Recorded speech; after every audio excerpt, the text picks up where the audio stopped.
नमस्कार, स्वागत है आपका राज्यसभा टीवी में। आपके साथ मैं हूं अभिलाषा पाठक। आइए बुलेटिन की शुरुआत करते हैं हेडलाइंस के साथ। अंतर्राष्ट्रीय मंच पर एक बार फिर खुली पाकिस्तान की पोल। एफएटीएफ ने कहा, आतंकवाद के वित्त पोषण पर लगाम लगाने के लिए नहीं उठाए गए ठोस कदम, ग्रे सूची में रहेगा बरकरार। 4 महीने में 27 सूत्री एक्शन प्लान लागू नहीं किया तो होगा ब्लैकलिस्टेड।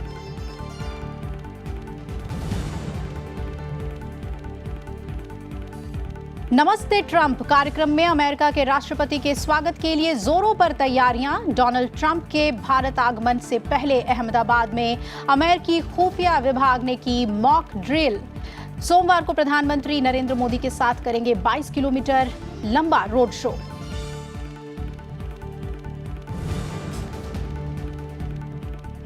लोकतंत्र में हिंसा और घृणा का नहीं कोई स्थान। उपराष्ट्रपति एम वेंकैया नायडू ने कोयम्बटूर में पीएसजी प्रौद्योगिक संस्थान के छात्रों को किया संबोधित। कहा, नकारात्मकता से दूर रहें युवा। शैक्षणिक संस्थानों को कौशल विकास पर जोर देने की सलाह।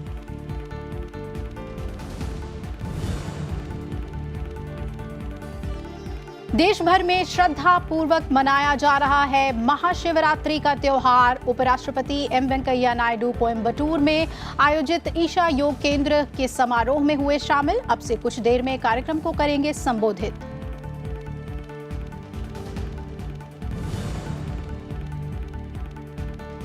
और महिला टी20 विश्व कप में भारत का विजयी आगाज।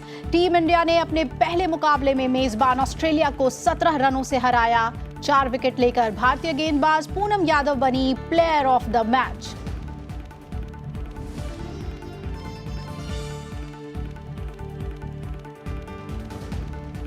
पाकिस्तान एफएटीएफ की ग्रे लिस्ट में बना रहेगा।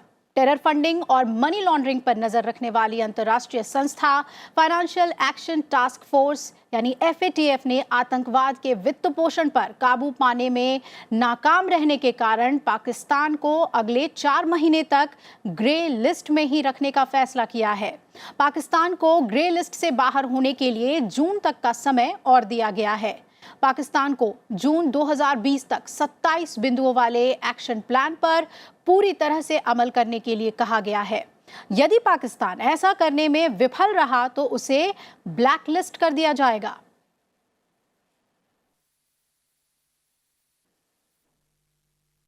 उपराष्ट्रपति एम वेंकैया नायडू ने युवाओं से नकारात्मकता छोड़ने और रचनात्मक दृष्टि विकसित करने का आह्वान किया है। उन्होंने युवाओं से कौशल विकास पर जोर देने की भी अपील की। कोयम्बटूर में पीएसजी प्रौद्योगिक संस्थान में छात्रों को संबोधित करते हुए उपराष्ट्रपति ने हिंसा से दूर रहने की सलाह दी और कहा कि किसी भी विवाद को आपसी बातचीत से सुलझाया जा सकता है। उपराष्ट्रपति एम वेंकैया नायडू ने छात्रों को जीवन के प्रति नकारात्मक भाव से बचने की सलाह देते हुए सकारात्मक नजरिया अपनाने पर जोर दिया। उपराष्ट्रपति ने कहा कि लोकतंत्र में हिंसा और घृणा का कोई स्थान नहीं है और कोई भी विवाद संवाद से सुलझाया जा सकता है। उन्होंने देश के सभी शैक्षणिक संस्थानों को राष्ट्रीय और अंतर्राष्ट्रीय महत्व के सभी मुद्दों पर छात्रों के बीच स्वस्थ और रचनात्मक बहस को बढ़ावा देने की अपील की। You have that power. Every 5 years you can change without any violence. By silence, you can press the button and then issue is decided. That is the beauty. And we are the largest parliamentary democracy in the world. So keeping that in mind, we should leave negativism, add positivism. We should leave obstruction, destruction, go for construction. That is what is required for the national reconstruction. उपराष्ट्रपति ने शिक्षा प्रणाली में बदलाव पर जोर देते हुए कहा कि आज वैश्वीकरण के दौर में शैक्षणिक संस्थानों को कौशल विकास पर जोर देना चाहिए। साथ ही सामुदायिक सेवा की भावना को बढ़ावा देना चाहिए। 20% are illiterates even today. Around 20% are below poverty line. You still have some social challenges here and there. Discrimination on the basis of caste. These are the challenges the youth of the country must be progressive, must try to address along with the people in power. There has to be concerted effort from both the government and the private sector to ensure accessibility of quality education affordable rates to students. It is time that education institutions focus more on the assimilation of diverse information, problem solving, decision making and analysis and shun rote methods. उपराष्ट्रपति ने कहा कि भारत को एक समय विश्व गुरु के रूप में जाना जाता था। हमें एक बार फिर से उस मुकाम को हासिल करने का प्रयास करना चाहिए। हमारे पास क्षमताएं हैं, लोगों में हुनर की कोई कमी नहीं है, बस उन्हें पहचानने, पोषण करने और उन्हें प्रोत्साहित करने की आवश्यकता है। Mohammad Fatih Tipu, Rajya Sabha TV. दुनिया भर में आज अंतर्राष्ट्रीय मातृभाषा दिवस मनाया जा रहा है। इस दिवस को मनाने का उद्देश्य है कि विश्व में भाषाई और सांस्कृतिक विविधता को बढ़ावा मिले। भाषाई, सांस्कृतिक विविधता और बहुभाषावाद के बारे में जागरूकता को बढ़ावा देने के लिए मानव संसाधन विकास मंत्रालय आज देश भर में कई कार्यक्रमों का आयोजन कर रहा है। इस साल कार्यक्रम का मुख्य विषय हमारी बहुभाषी विरासत का उत्सव मनाना है, जो एक भारत श्रेष्ठ भारत की भावना को दर्शाता है। उपराष्ट्रपति एम वेंकैया नायडू ने अंतर्राष्ट्रीय मातृभाषा दिवस के अवसर पर शुभकामनाएं दी हैं। उपराष्ट्रपति ने 22 भाषाओं में देशवासियों को मातृभाषा दिवस की बधाई दी। उपराष्ट्रपति एम वेंकैया नायडू ने ट्वीट किया कि ये भारत की समृद्ध भाषाई विविधता के उत्सव का पर्व है। उपराष्ट्रपति ने कहा कि आइए संकल्प लें कि अपने रोजमर्रा की जीवनचर्या में अपनी मातृभाषा का प्रयोग करेंगे, अपनी भाषाई परंपरा को जीवित रखेंगे, समृद्ध करेंगे। एक भारत श्रेष्ठ भारत के संकल्प को साकार करने के लिए सभी भारतीय भाषाओं का, उनके साहित्य का सम्मान करें, उन भाषाओं में कुछ न कुछ सीखें।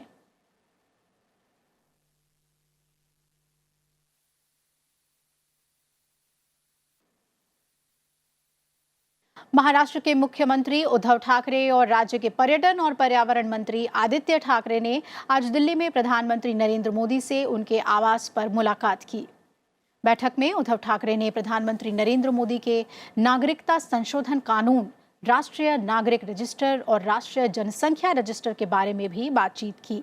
उद्धव ठाकरे ने कहा कि सीएए को लेकर उन्होंने पहले ही स्थिति स्पष्ट कर दी थी कि इससे लोगों को घबराने की जरूरत नहीं है, क्योंकि सीएए में लोगों को नागरिकता देने का प्रावधान है, न कि नागरिकता लेने का। महाराष्ट्र की सत्ता संभालने के बाद मुख्यमंत्री उद्धव ठाकरे की ये पहली दिल्ली यात्रा है।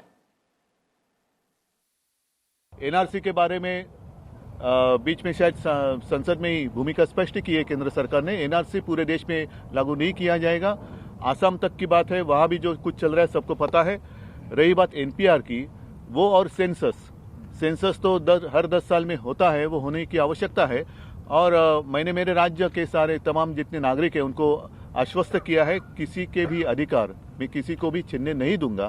तो बात स्पष्ट है, सीए आ गया तो किसी को डरने की बात नहीं है।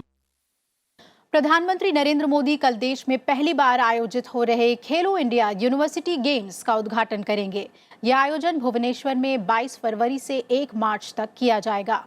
प्रधानमंत्री वीडियो कॉन्फ्रेंसिंग के जरिए खेलो इंडिया यूनिवर्सिटी गेम्स का शुभारंभ करेंगे। ये भारत में विश्वविद्यालय स्तर पर अब तक का सबसे बड़ा खेल आयोजन है। इसमें देश भर के 150 से भी अधिक विश्वविद्यालयों के लगभग 3500 एथलीट भाग लेंगे। इस दौरान तीरंदाजी, एथलेटिक्स, मुक्केबाजी, तलवारबाजी, जूडो, तैराकी, भारोत्तोलन, कुश्ती, रबी और कबड्डी सहित कुल 17 खेलों का आयोजन होगा। मालदीव के गृह मंत्री शेख इमरान अब्दुल्ला ने आज गृह मंत्री अमित शाह से मुलाकात की। दोनों नेताओं ने भारत और मालदीव के बीच संबंधों को और मजबूत करने के तरीकों पर व्यापक चर्चा की।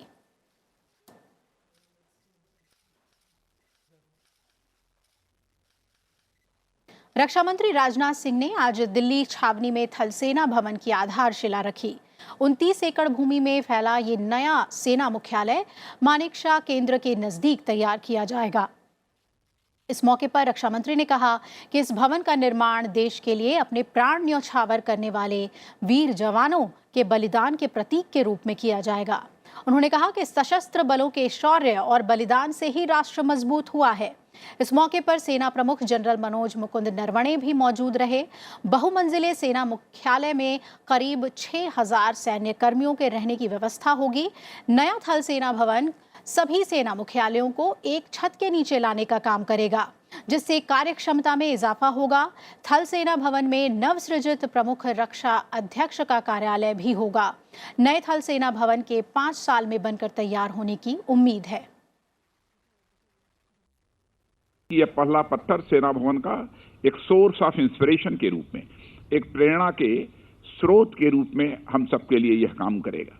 बड़ी से बड़ी चुनौतियों का मुकाबला करने की कुवत, ताकत आज भारत के अंदर है और सारी दुनिया भी यह मानती है कि भारत अब कमजोर भारत नहीं रहा है, बल्कि भारत अब दुनिया के ताकतवर देशों की कतार में आकर खड़ा हो गया है। इसका श्रेय यदि किसी को जाता है तो आप जैसे बहादुर जवानों को जाता है।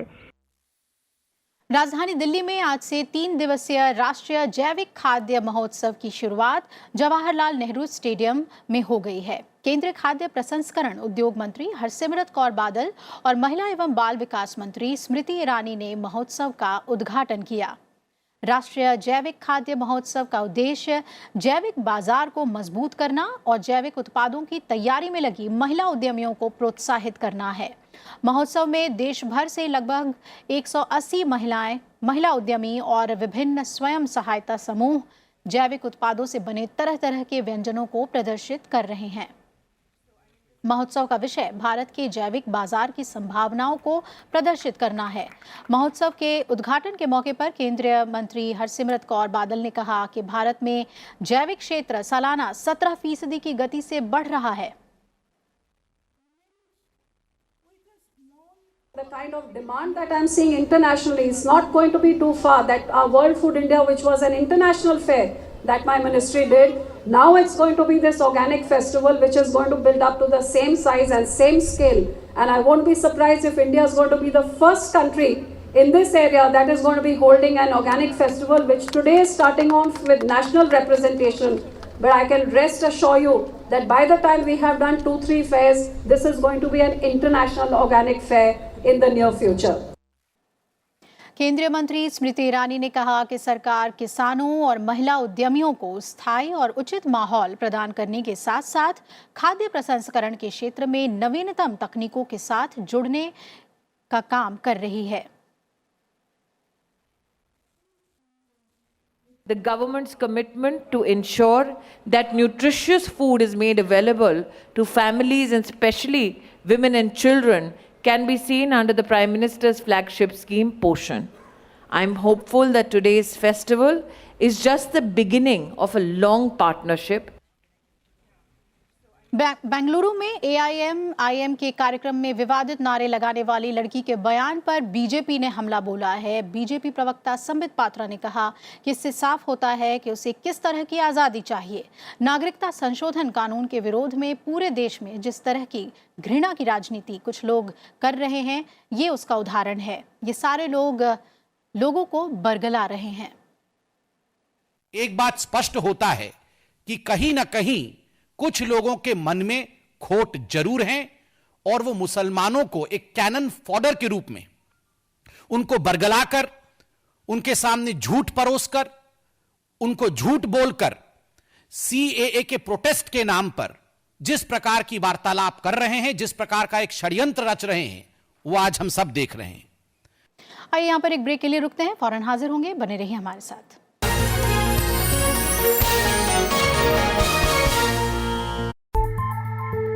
आयुष्मान भव में इस बार बात ओरल एंड मैक्सिलोफेशियल सर्जरी की। हमारे साथ जुड़ेंगे डॉक्टर अजय रॉय चौधरी। तो कॉल कीजिए और पूछिए सवाल। शनिवार सुबह 11 से 12 बजे सिर्फ राज्यसभा टीवी पर।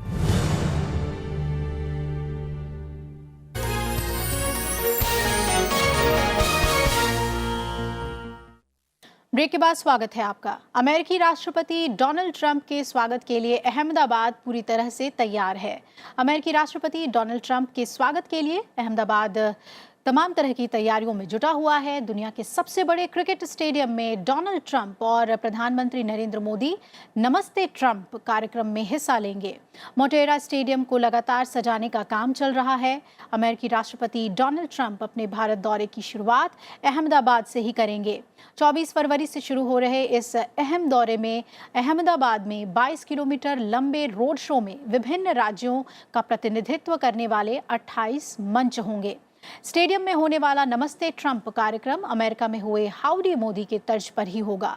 दोनों नेता कार्यक्रम में 1 लाख से ज्यादा लोगों को संबोधित भी करेंगे। इसके अलावा कई सांस्कृतिक कार्यक्रमों का भी आयोजन होगा।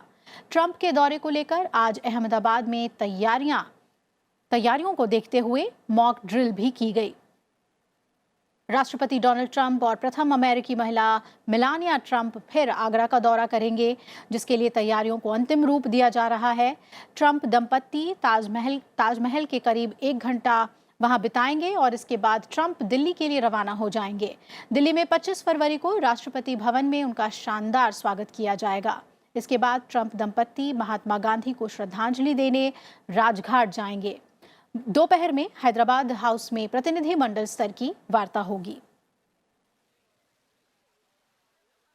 अमेरिकी राष्ट्रपति डोनाल्ड ट्रंप के भारत आगमन को लेकर किस तरह तैयारियां की जा रही हैं और अहमदाबाद में क्या कुछ रहेगा उनका कार्यक्रम, इसका जायजा लिया हमारे संवाददाता पंचानन मिश्रा ने। 24 फरवरी की तारीख न सिर्फ गुजरात के लिए बल्कि भारत के लिए भी ऐतिहासिक तारीख होने वाली है, जब अमेरिका के राष्ट्रपति डोनाल्ड ट्रंप और उनकी पत्नी भारत की यात्रा पर होंगे। देखिए, हम इस समय मौजूद हैं गुजरात में, अहमदाबाद में, एयरपोर्ट के ठीक बाहर, जहां पर ये ट्रंप नमस्ते ट्रंप के जो पोस्टर हैं वो ट्रंप का स्वागत करते हुए दिखेंगे 24 तारीख को। और ये देखिए, गुजरात में, अहमदाबाद में यही वो एयरपोर्ट है जहां से एयरफोर्स 1 जो विमान है अमेरिकी राष्ट्रपति का, वो सीधे अमेरिका से यहाँ पर अहमदाबाद में लैंड करेगा और ये जो काफिला है उनका गाड़ियों का, वो यहीं से निकलेगा। और सबसे बड़ी बात यह है कि पहली यात्रा है ये डोनाल्ड ट्रंप की, तो हम आपको लेकर चलेंगे कि यहाँ अहमदाबाद में एयरपोर्ट से लेकर और किस तरह मोटेरा स्टेडियम की 22 किलोमीटर की यात्रा होगी और रास्ते में उनके ट्रंप के स्वागत के लिए, जहाँ पर कि एक रोड शो के तौर पर प्रधानमंत्री नरेंद्र मोदी उनके साथ होंगे, क्या क्या इंतजाम किए गए हैं। अमेरिका के राष्ट्रपति डोनाल्ड ट्रंप और प्रधानमंत्री नरेंद्र मोदी की जो एक संयुक्त यात्रा होगी यहाँ एयरपोर्ट से लेकर मोटेरा स्टेडियम तक, उसके बीच में रास्ते में करीब कई किलोमीटर तक जो तैयारियां की गई हैं वो हम आपको दिखा रहे हैं। ये वो तैयारियां हैं जहां पर कई स्टेज बनाए जाएंगे और जो गुजरात की और भारत की जो कला संस्कृति है उसका यहाँ पर प्रदर्शन भी होगा और साथ साथ गांधी जी से जुड़ा हुआ जो प्रदर्शनियां हैं वो भी लगाई जाएंगी। और ये पूरा जो रास्ता है पूरा जो उनमें जगह जगह पर ऐसी व्यवस्थाएं की गई हैं। दुनिया का सबसे बड़ा क्रिकेट स्टेडियम यानी मोटेरा क्रिकेट स्टेडियम यहाँ पूरी तरह से तैयार है और दिख रहा है आपको ठीक सामने कि जब 24 तारीख को अमेरिका के राष्ट्रपति डोनाल्ड ट्रंप और प्रधानमंत्री नरेंद्र मोदी संयुक्त रूप से यहाँ पर आएंगे और लगभग 1,10,000 जो लोग हैं उनको संबोधित करेंगे। और ये प्रोग्राम पिछले साल अमेरिका में हाउडी मोदी के बाद यहाँ नमस्ते ट्रंप के नाम से आयोजित किया जा रहा है। अहमदाबाद में मोटेरा क्रिकेट ग्राउंड से सरोज कुमार दास के साथ पंचानन मिश्रा, राज्यसभा टीवी।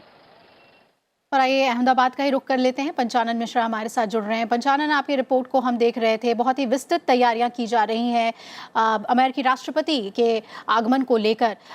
सुरक्षा के मद्देनजर भी आपसे जानना चाहेंगे किस तरह की तैयारियां हैं, मॉक ड्रिल वहां पर हुआ है, क्या खास बातें? देखिए, सुरक्षा अपने आप में बहुत अहम है क्योंकि अमेरिका के राष्ट्रपति हैं और जहां भी जाते हैं, किसी भी देश में जाते हैं तो सुरक्षा उनकी जो है बहुत व्यापक होती है।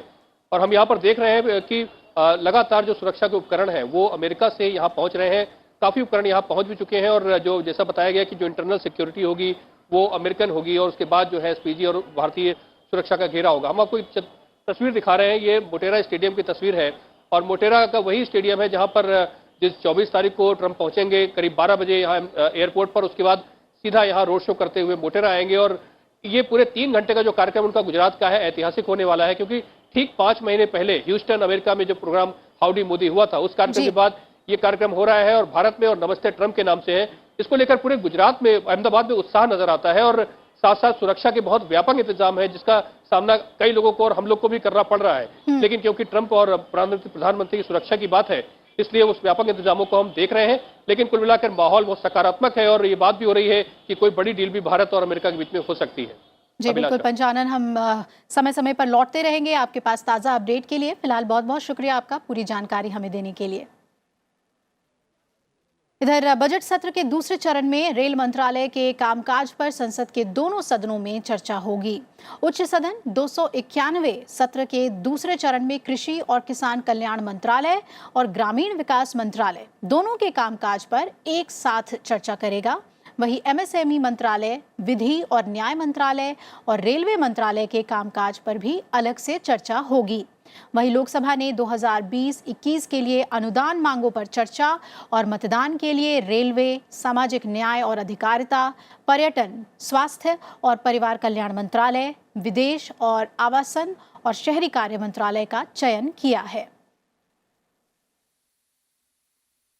संसद की सूचना प्रौद्योगिकी संबंधी संसदीय स्थायी समिति ने फोन सेवाओं और इंटरनेट के सस्पेंशन और उसके असर से जुड़े विषय की पड़ताल का फैसला किया है। इस विषय पर सुप्रीम कोर्ट से लेकर संसद तक काफी चर्चाएं हुई हैं। ये समिति इससे पहले ही 2019-20 के दौरान 15 विषयों का चयन कर चुकी है। समिति के तहत सूचना प्रसारण, इलेक्ट्रॉनिक्स, आईटी और संचार मंत्रालय आते हैं। भारत की 5G से संबंधित तैयारियों, बीएसएनएल और एमटीएनएल का कामकाज और ट्राई के कार्यकरण की समीक्षा के साथ समिति नक्सल प्रभावित इलाकों और पूर्वोत्तर में वैश्विक सेवा दायित्व निधि की पड़ताल पहले से ही कर रही है। वहीं UIDAI का कामकाज और सोशल मीडिया का दुरुपयोग रोकना भी समिति के पड़ताल के दायरे में है। और अब बात करते हैं कोरोना वायरस से जुड़ी हुई। भारत वुहान में फंसे भारतीयों को निकालने और वहां चिकित्सा सामग्री की आपूर्ति के लिए C-17 सैन्य परिवहन विमान भेजने को तैयार है। भारत को इसके लिए चीन से मंजूरी का इंतजार है। चीनी विदेश मंत्रालय के प्रवक्ता गेंग शुआंग ने ऑनलाइन प्रेस ब्रीफिंग में कहा कि चीन विमान को अनुमति देने में देरी नहीं कर रहा है। दोनों पक्षों के संबंधित विभाग बाकी बचे करीब 100 भारतीयों के लिए बंदोबस्त करने पर विचार कर रहे हैं। गेंग शुआंग ने कहा कि पेइचिंग ने पहले भी वुहान शहर और हुबई प्रांत से बड़ी संख्या में भारतीयों को निकालने में मदद की है। जापानी पोत पर सवार 2 लोगों की कोरोना वायरस से मौत हो गई है। वहीं 2 और भारतीयों के कोरोना वायरस से प्रभावित होने की पुष्टि हुई है और इसके साथ ही बीमारी से प्रभावित भारतीयों की संख्या 8 हो गई है। गुरुवार को 13 और लोगों को कोरोना से संक्रमित पाया गया। पोत पर सवार कुल 3,711 यात्रियों में से 634 लोग वायरस से पीड़ित पाए गए हैं। वहीं कोरोना वायरस से मरने वालों का आंकड़ा अब बढ़कर 2,236 तक पहुंच गया है, जबकि इससे संक्रमित लोगों की संख्या 75,000 से पार है। अकेले हुबई में ही मरने वालों की संख्या 2,114 पहुंच गई है। दूसरी तरफ चीन की जेलों में कोरोना वायरस के 400 से ज्यादा मामलों का पता चला है।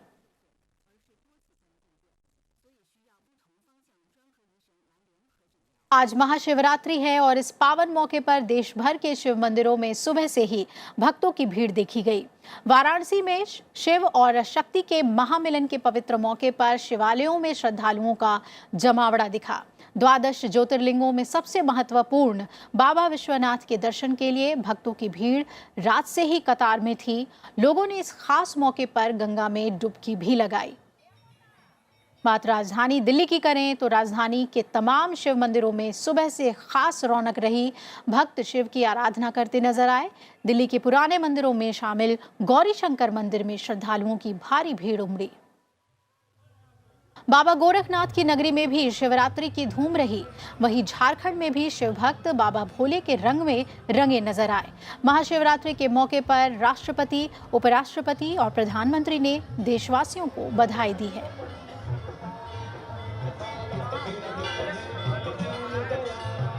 उपराष्ट्रपति एम वेंकैया नायडू महाशिवरात्रि के मौके पर कोयम्बटूर के ईशा योग केंद्र में आयोजित समारोह में शिरकत करने के लिए पहुंचे हैं। सदगुरु जग्गी वासुदेव ने उपराष्ट्रपति का यहां शानदार स्वागत किया। उपराष्ट्रपति एम वेंकैया नायडू ने सदगुरु जग्गी वासुदेव के साथ सूर्य कुंड और नागा तीर्थ का दौरा किया। उपराष्ट्रपति ने इसके बाद लिंग भैरवी मंदिर में पूजा अर्चना की और आरती में भी शामिल हुए।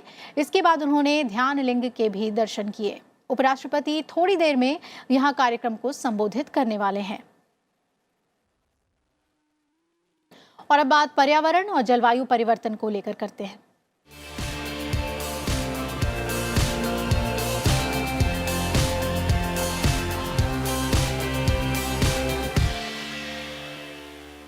जलवायु परिवर्तन की वजह से कोलोराडो नदी पर सूखने का खतरा मंडरा रहा है। एक रिपोर्ट के मुताबिक पिछली सदी में तापमान में 1.4 डिग्री सेल्सियस की वृद्धि होने से नदी में बहने वाली पानी की मात्रा 11% से अधिक घट गई है। शोधकर्ताओं के मुताबिक गर्मी बढ़ने से बर्फ की चादर पतली होती जा रही है और धूप को अवशोषित करने वाले मैदान बढ़ते जा रहे हैं, जिससे जमीन पर मौजूद पानी तेजी से भाप बनकर उड़ता जा रहा है। ऐसे में कोलोराडो नदी में पानी की मात्रा कम होती जा रही है। इस नदी से डेनवर से लास वेगास तक नदी किनारे रहने वाले 4 करोड़ लोगों की जरूरतें पूरी होती हैं। वहीं अमेरिका के दक्षिण पश्चिम में खेत की सिंचाई की जाती है।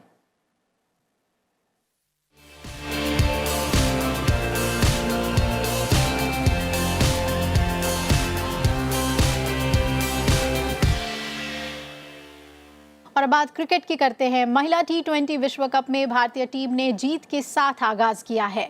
मेजबान ऑस्ट्रेलिया के सिडनी में खेले गए अपने पहले मुकाबले में भारतीय महिला टीम ने 17 रन से जीत दर्ज की। टॉस गंवाकर पहले बल्लेबाजी करने उतरी भारतीय महिलाओं ने 20 ओवर में 4 विकेट खोकर कुल 132 रन बनाए। भारतीय टीम के स्कोर बोर्ड में दीप्ति शर्मा के नाबाद 49 रन जोड़े और लक्ष्य का पीछा करने उतरी ऑस्ट्रेलियाई टीम भारतीय गेंदबाज पूनम यादव की घातक गेंदबाजी के आगे नहीं टिक पाई। ऑस्ट्रेलिया की टीम 20 ओवर भी नहीं खेल पाई और महज 115 रन पर सिमट गई। पूनम यादव ने शानदार गेंदबाजी करते हुए 4 ओवर में 19 रन देकर 4 विकेट लिए और उन्हें प्लेयर ऑफ द मैच चुना गया। ग्रुप स्टेज के पहले मुकाबले में इस जीत से भारत का आत्मविश्वास बढ़ेगा। अगर आप फिट हैं तो प्लेटफॉर्म टिकट मुफ्त में पा सकते हैं। बस आपको अपने फिटनेस का सबूत टिकट वेंडिंग मशीन के सामने थोड़ा दंड बैठक लगाकर देना होगा। दरअसल रेलवे ने दिल्ली के आनंद विहार स्टेशन पर एक ऐसी मशीन लगाई है जिसके सामने 3 मिनट में 30 बार दंड बैठक लगाकर 10 रुपए का प्लेटफॉर्म टिकट मुफ्त लिया जा सकता है।